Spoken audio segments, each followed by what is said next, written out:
Oh, the big guys. Uh-oh. Oh. Hope it's not coming towards me.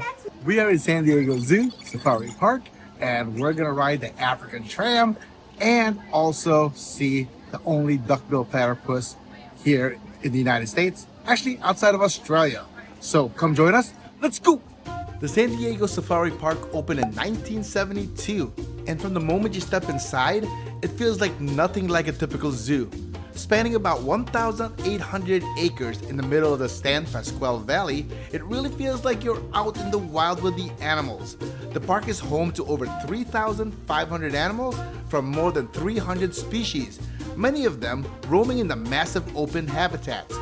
Come join our family as we show you what to expect when visiting the San Diego Zoo Safari Park.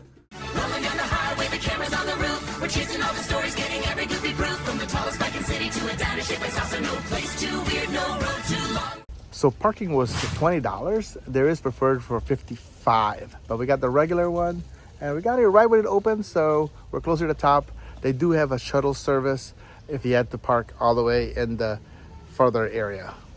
From the parking lot, we went inside, but we didn't get very far. We ended up at the Wings of the World area, but after that, we have to get to the African tram. Rosalie, Rosalie. All right, hold on. Please just only have one of these doors opened at a time. Okay. That's just a precaution to keep all the birds inside with you folks. One of our first stops was Wings of the World, and it's honestly easy to miss if you don't know it's there.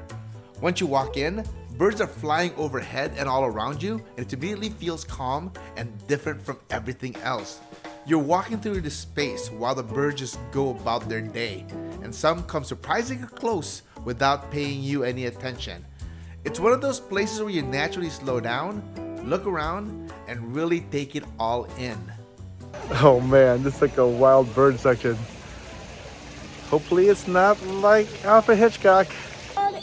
What is that? What is it? Oh, they're in there. Sterling Schubert. Make sure to like and subscribe. Or else we'll bring you to the arcade. When you're here, something that Rosie really loved was buying the binoculars from the gift shop. She used her own allowance and she was able to take a look at all the different animals. And here, she's checking out the gorillas. They weren't very active, but then this happened. Oh, the big guys.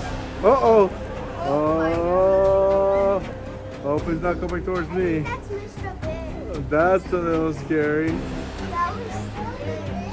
I saw that through my binocular and I'm like, oh.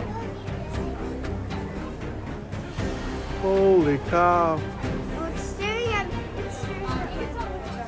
Can't believe we just saw the gorillas over there. They all got up and started walking. It's a pretty cool environment, but I probably have to give the edge to Brookfield Zoo with the new tropical forest. But overall, this place is just so huge. So the plan is to check out the safari tram in the Africa section because it's probably the best thing here. They said it gets busy around 11 to 3. It looks like the real forest. This is so wild. I love the immersive aspect of it. So we made our way through the Nairobi village and walked through. And from there, we saw the beautiful African woods and it took us straight to the African tram. So when you get in to the zoo, it is about a 10-minute walk to get to the tram. Africa tram is one of those experiences you don't want to miss. It's about a 25-minute ride and such a relaxing way to see the park from a completely different perspective. As the tram moves through the open savanna, you're surrounded by wide open spaces and wildlife just doing their thing. It was really cool being able to see all of the animals out there, and I love how it's like so vast that they have so much area to roam. That was so awesome. I love seeing the baby giraffes. Yeah, and then one of the baby giraffes was just born today. Yeah, and it could run and walk. Wow. I think this is like the evolution of like how zoos are going to be in the future. This whole area honestly reminded me a lot of the safari at Animal Kingdom at Disney. It's just great seeing these animals with so much room to roam. It really makes the experience feel very special. Since we completed mission number 1, let's go check out the lions next door. They're actually awake. Look how huge they are. They're eating right now. I've never seen this. Look, Rosie, they're eating. What are they eating? I think It's a cat. some sort of bone. No. I think they're eating like a steak on a bone. Look at this. They got like a little hot air balloon lift. It's like tied to a rope so you don't fly off, but that is so neat. That's the way to get a view around here. I never seen a duck-billed platypus. I really want to see one today. All right, our second mission is to see the duck-billed platypus. As we walk through this area, we did get distracted by the tiger trail. Look at this, with all the bamboos. We love tigers, but somehow we always have bad luck. So we're trying to look for something right now. Look at this, it's right here. We have gotten really lucky today. All the animals are super active, and I've never been that close to a tiger in my whole life. Look at this. Oh my gosh, why are you so close, buddy? Why are you so close? Oh my gosh. That was crazy. As we headed down to see the duck-billed platypus, we hopped along to see the walkabout of Australia. I do ask they stay on the path. The animals do get to go wherever they want, so just get into the space, no touching. And then when you're coming in and out, make sure you only have one door open at a time. So look at this. There is no gate to where the people are and the kangaroos. Kind of scary, to be honest. Oh my gosh. With those kangaroos jumping, I thought that guy was heading right towards me. I didn't want to add a kangaroo to the list of animals that's chased me before. So this is really cool. It's like a paved path, but you're in the exhibit with the kangaroos. So one of the top things our family wants to do is go to Australia to see this. So this is a nice little precursor. There's Melissa. There's the kangaroos.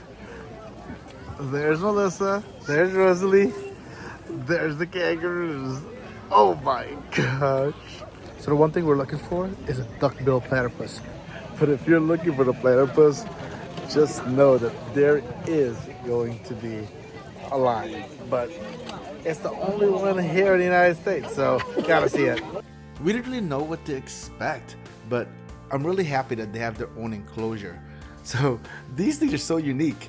They have like a bill like a duck, a body like an otter, and a tail like a beaver.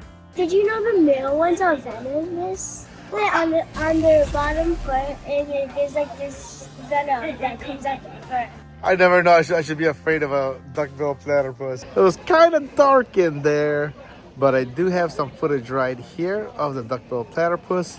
Hopefully you can see him. There he is. Oh, he's small.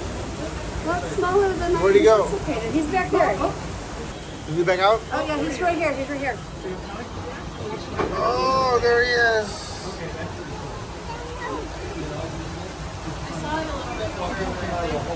We actually saw two of them. They have two of them here, and they're the only ones anywhere outside of Australia. That was awesome. They were so tiny. I thought they would be like this big, but they were like this big. So here's the final verdict. Easily 10 out of 10.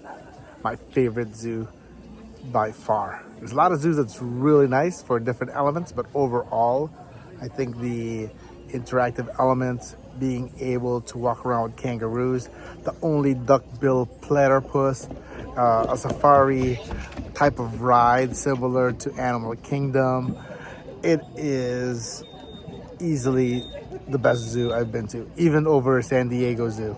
So if you're ever in the area, make sure you check it out. Click right here to learn more about one of San Diego's favorite, the Birch Aquarium.